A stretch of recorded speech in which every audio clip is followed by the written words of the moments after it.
Ciao a tutti e benvenuti nel canale di Classe Italiana. Io sono Diana e oggi voglio parlare con tutti voi appassionati della lingua e della cultura italiana per osservare un po' la lingua in contesto, anche per darvi qualche piccolo consiglio per quando visiterete l'Italia.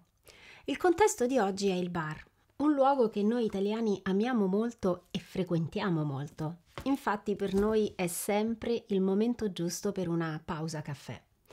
Ma prima di entrare virtualmente in un bar, voglio mostrarvi una foto. Questa è una foto che ho fatto qualche anno fa in un bar di un porto turistico italiano. Sapete che cos'è un porto turistico? È un posto dove si trovano tante barche, grandi o piccole, private o non private, che portano i turisti sulle isole e viceversa.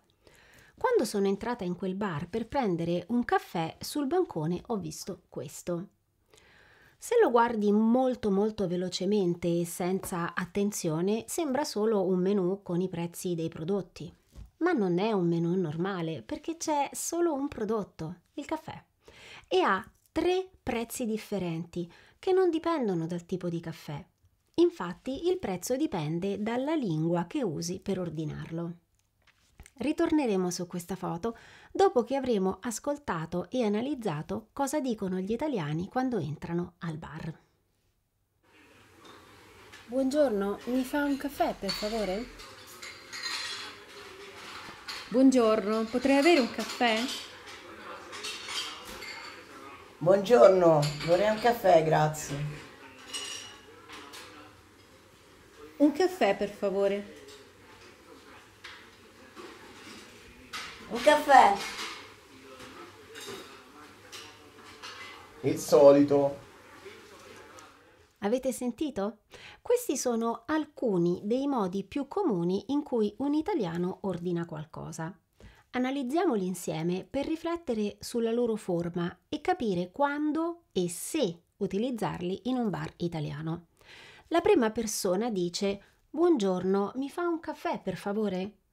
Quando entra nel bar utilizza un saluto, cioè buongiorno. Come sapete, buongiorno è un saluto che va bene in contesti formali, ma anche in contesti informali.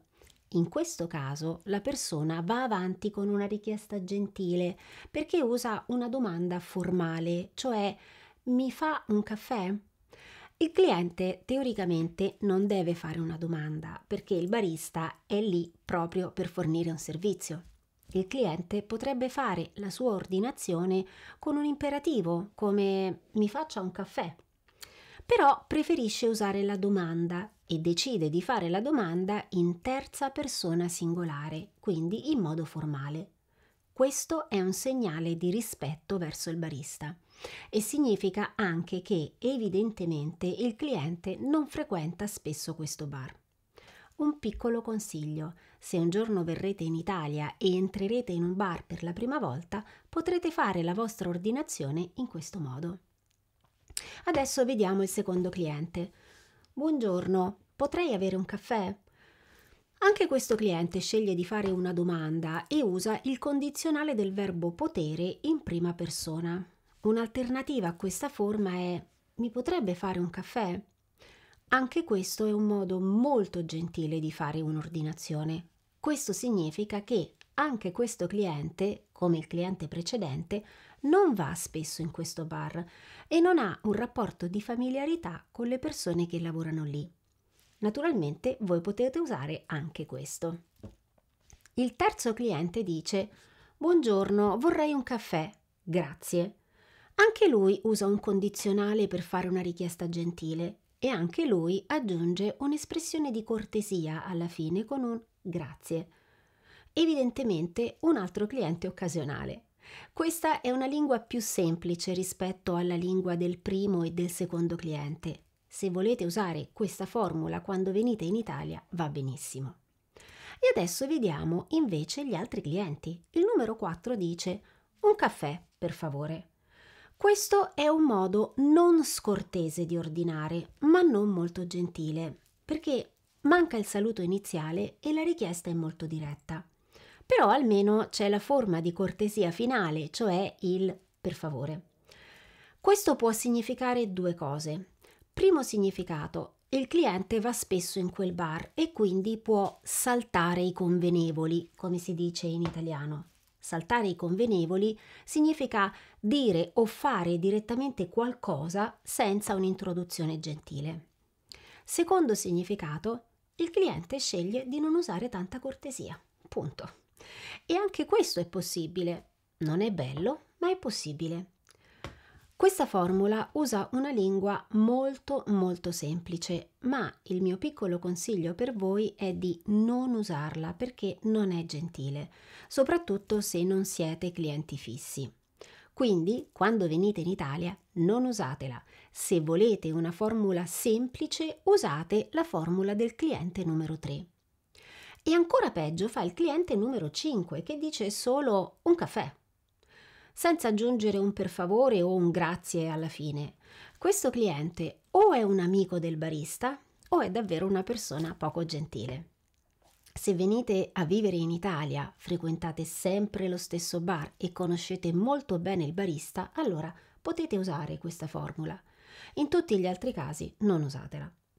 Diverso è il caso dell'ultimo cliente che dice il solito. Qui è chiaro che lui va ogni giorno in quel bar e che il barista sa già che deve preparare il solito caffè o il solito cappuccino o qualsiasi cosa il cliente prenda di solito, non solo da bere ma anche da mangiare. Quindi non possiamo dire che la lingua di questo cliente sia gentile, ma sicuramente per il barista va benissimo così, perché si conoscono molto bene. Anzi, quando il cliente entra in un bar tutti i giorni, spesso è proprio il barista che lo guarda e gli dice «Il solito?». Dovete sapere che nei bar italiani i baristi e i camerieri spesso amano mostrare al cliente un'attenzione particolare e ricordare l'ordinazione di un cliente è un modo per mostrare questa attenzione. Anche in un ristorante vi può succedere che la terza volta il cameriere si ricordi qualcosa di voi, per esempio la pasta che avete ordinato l'ultima volta, o il tavolo che preferite, o il vino che vi piace. E questo succede anche in un contesto formale, così per esempio il barista potrebbe dire «Il solito per lei, dottor Rossi?». Adesso si capisce un po' meglio il menù che ho mostrato all'inizio, vero? In un bar di un porto turistico non è come in un bar di quartiere dove ci sono tanti clienti fissi. In un bar di un porto turistico ci sono tantissimi clienti occasionali che entrano solo una volta e il barista voleva comunicare ai suoi clienti che la scortesia e la mancanza di rispetto hanno un prezzo. Anche nei vostri paesi è così? Ci sono bar di quartiere e bar turistici? I baristi usano un'espressione come il nostro «il solito»?